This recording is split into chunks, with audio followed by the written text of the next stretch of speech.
I'm Megan, 28, from Seattle. After breaking up with my ex, Ryan, I thought we ended things on civil terms. It was mutual, no screaming, just a "we've grown apart" kind of ending. We unfollowed each other, but I never bothered changing the password on my Netflix, it felt too petty. Big mistake. A few weeks later, I got curious and checked the viewing history. Suddenly, there were shows I'd never watched. Romantic comedies. Reality dating shows. And the biggest betrayal of all, he continued the series we started together, with someone else. Worse. He used my profile. With my name. My avatar. Like I didn't even exist, just a placeholder. I let it go. Until one night, I saw they were halfway through a series we'd both been dying to finish together, a murder mystery with a major twist at the end. That gave me an idea. I waited until they reached the penultimate episode. Then I logged in. Went to his profile, yes, he'd made one for himself too, labeled King. And I renamed every profile, mine, she knows, his, you're a joke, guest, also watching. Kids, not so innocent. Then I played the final episode on his profile. Let it run to the very end. So when they finally sat down to watch it. Spoiled. Everything. I logged out, changed the password, and removed all devices. 2 hours later, a text popped up, "Wow. Really mature." I replied, "That's what you get for cheating on a plot and a person." Blocked. Deleted. And finally, I binged something new, alone, and in peace. I used to think I knew Ryan. 6 years together, and you'd think you'd know someone inside and out. We met in college, both English majors with a passion for storytelling, and fell into an easy rhythm almost immediately. Movie nights became our sacred ritual. No matter how busy our weeks got, Sundays were reserved for us, a bowl of buttery popcorn between us, debates about plot twists and character arcs lasting long into the night. When we moved in together after graduation, we spent an entire weekend setting up the perfect viewing corner in our cramped Seattle apartment, a second-hand couch draped with soft blankets, carefully positioned for the optimal TV viewing angle. We joked that our relationship was built on a foundation of shared streaming queues. The breakup happened gradually, then suddenly. The silences between us grew longer. Movie nights became sporadic, then rare. We'd sit through episodes without commenting, the discussions that once energized us replaced by the soft tapping of phones. One rainy Tuesday evening in March, as credits rolled on a film neither of us had really watched, we finally acknowledged what we'd both been feeling. "This isn't working anymore, is it?" Ryan asked, his voice quiet but steady. I shook my head, surprised at how the admission felt like relief rather than pain. "I think we've grown in different directions. We divided our lives with surprising efficiency. He took the espresso machine, I kept the bookshelf. Friends were parceled out through unspoken agreements. Our digital lives were disentangled with quick unfollows and silent removals from group chats. But the Netflix account? It seemed so trivial. After managing adult conversations about apartment leases and dividing furniture, changing a password felt petty, vindictive even. Besides, we'd parted as friends, or so I thought. "You're handling this really well," my best friend Amber said over coffee 2 weeks after Ryan moved out. "The last time Jake and I broke up, I changed all my passwords and blocked him everywhere within an hour." I shrugged, stirring my latte. "It was mutual. We're adults. Besides, it's just Netflix." Amber raised an eyebrow. "Nothing is ever just anything with exes." I dismissed her warning. What was the worst that could happen? The account allowed 4 profiles. Mine, Ryan's, which he'd labeled King in a moment of playfulness years ago, one for guests, and one we'd optimistically labeled Kids during a brief period when we discussed our future. I'd never deleted his profile after he left, another loose end I hadn't bothered to tie up. Life moved on. I threw myself into work, took a pottery class, reconnected with friends I'd neglected. The apartment felt smaller without Ryan's things but somehow more mine. I was rebuilding, slowly but steadily. Then came that fateful night in April when a rainstorm knocked out the power in my neighborhood. Bored and unable to sleep, I scrolled through my phone by candlelight and decided to check my Netflix account on a whim. The viewing history showed unfamiliar titles. Love Island. The Bachelor. Sweet Magnolias. None of which I'd watched. This wasn't unusual, Ryan had always had different taste in shows, but something felt off. I clicked on the "Continue Watching" section. There it was. The Silent Witness, our show. The murder mystery we discovered together and promised to finish together, no matter what. We were only halfway through when we broke up, and neither of us had mentioned it since. According to the progress bar, someone had watched 3 more episodes just yesterday. I felt a strange hollowness spread through my chest. It wasn't jealousy, exactly. It was something more complex, a sense of being erased, replaced. We'd made a pact to experience that story together, and now Ryan was experiencing it with someone else. Curious, I checked which profile had been watching. It wasn't Ryan's King profile. It was mine. My profile, with my carefully curated recommendations and watch list. My name. My avatar, a photo of my cat, Fitzgerald. I stared at the screen, trying to process this information. Ryan was watching our show with someone else, while pretending to be me. The violation felt strangely intimate, as if he'd borrowed my identity along with my password. I put the phone down, determined not to spiral.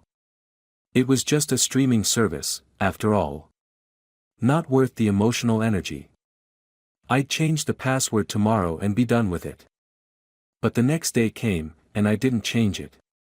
Instead, I found myself checking the viewing history again. And the next day. And the next.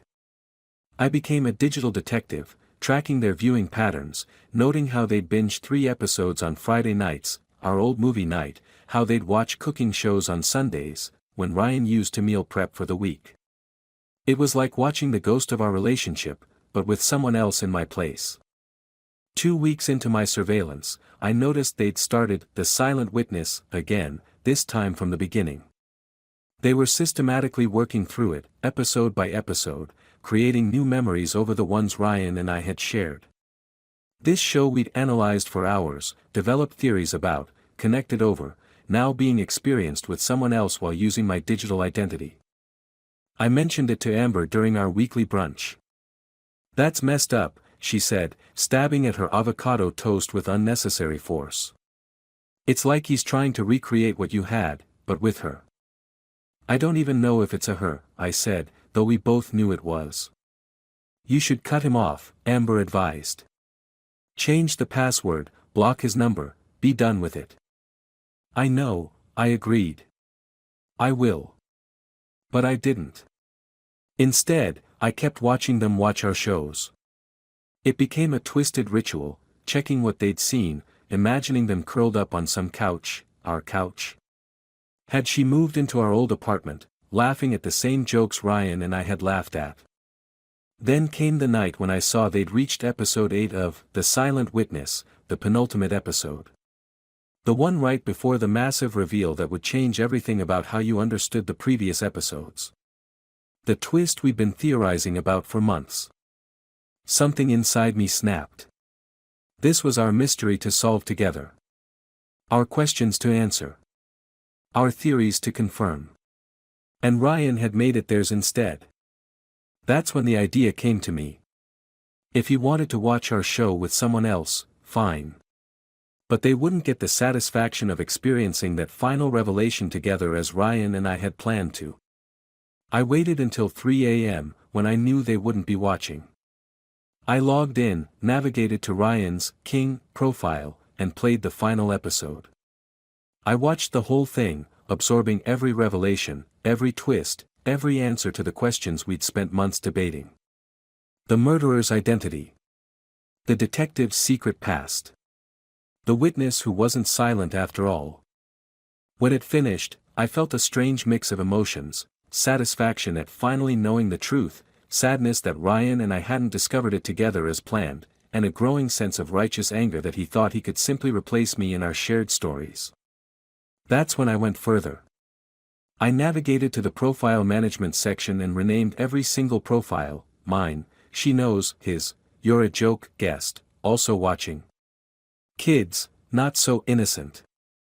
I then went back to his profile, now labeled, you're a joke, and replayed the final episode from the beginning, letting it run all the way through again. The algorithm would now show it as completely watched. No suspense left. No mystery remaining. Everything spoiled. Finally, I changed the password, logged out all devices, and waited. The response came faster than I expected. At 7:19 p.m. the next evening, prime Netflix time, my phone lit up with a text from a number I hadn't deleted but hadn't contacted in months. Wow. Really mature. I felt a surge of satisfaction. He'd seen it. He knew.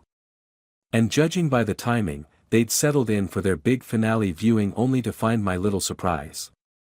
I typed back, that's what you get for cheating on a plot and a person. Then I blocked his number, deleted our text thread, and turned off my phone. For the first time in weeks, I felt a weight lift from my shoulders.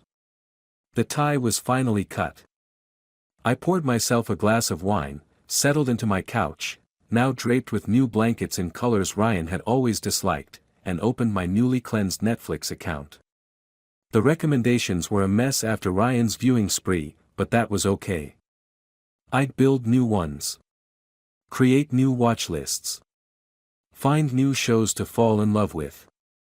I scrolled through the options, looking for something I'd never watched before, something with no connections to my past with Ryan. Something that would be entirely mine. As I selected a series I'd been meaning to try, my phone lit up with a notification from an unknown number. You didn't have to be such a bitch about it. It's just a show. Ryan, using someone else's phone. Predictable. I didn't respond. Instead, I blocked that number too and turned back to my screen. The new series began with a warning: this show contains scenes of revenge that some viewers may find disturbing. I smiled and settled deeper into my couch. Perfect. But as the opening credits rolled, a strange thought occurred to me. For all my digital detective work, I still didn't know who Ryan had been watching with. A new girlfriend? A friend? Was it serious, or just a rebound? I'd been so focused on the violation of our shared shows that I hadn't stopped to consider who had replaced me in the rest of his life. Not that it mattered now. I'd closed that chapter definitively. Cut the last tie. Moved on. Except, had I? The show played on, but my mind kept wandering back to Ryan, to whoever sat beside him now, to their shared confusion and frustration when they discovered what I'd done. Had they fought about it? Had it created tension between them? Or had they laughed it off, united in their dismissal of my pettiness? I paused the new show and sat in the sudden silence of my apartment. The satisfaction I'd felt earlier began to fade, replaced by an uncomfortable realization: I hadn't moved on at all. I'd been living in a strange limbo, watching Ryan live his life through the proxy of viewing habits. My big act of revenge, what had it really accomplished? My phone lit up again. A third number. Emily told me what you did. Didn't think you'd be so childish. Guess I didn't know you as well as I thought. Emily. So that was her name. I started typing several responses, deleting each one. What was there to say? That I stood by my actions. That I regretted them. That I wished things had ended differently between us. In the end, I wrote nothing. I blocked this number too and put my phone on Do Not Disturb. I unpaused my show and tried to focus on the new characters, the new plot, the new world that had nothing to do with Ryan or Emily or spoiled mysteries. But as I watched, a question kept nagging at me: who had really been living in the past? Ryan, who had moved on to watching our shows with someone new? Or me, who couldn't let go of how things used to be? I didn't have an answer. All I knew was that passwords could be changed, profiles could be deleted, and shows could be restarted. But some questions, like whether revenge ever truly satisfies, or whether we ever really know the people we love, those have no neat resolution, no final episode that explains everything. The mystery, I realized, wasn't the silent witness at all. It was us. The stories we tell ourselves about our relationships. The narratives we construct when they end. The secrets we keep, even from ourselves. I reached for my phone one last time, opened the Netflix app, and deleted my account completely. Not just a password change this time, a full cancellation. Whatever Ryan and Emily did next, whatever they watched or didn't watch, it was their story now. Not mine. And as for my story, it was still being written, one episode at a time.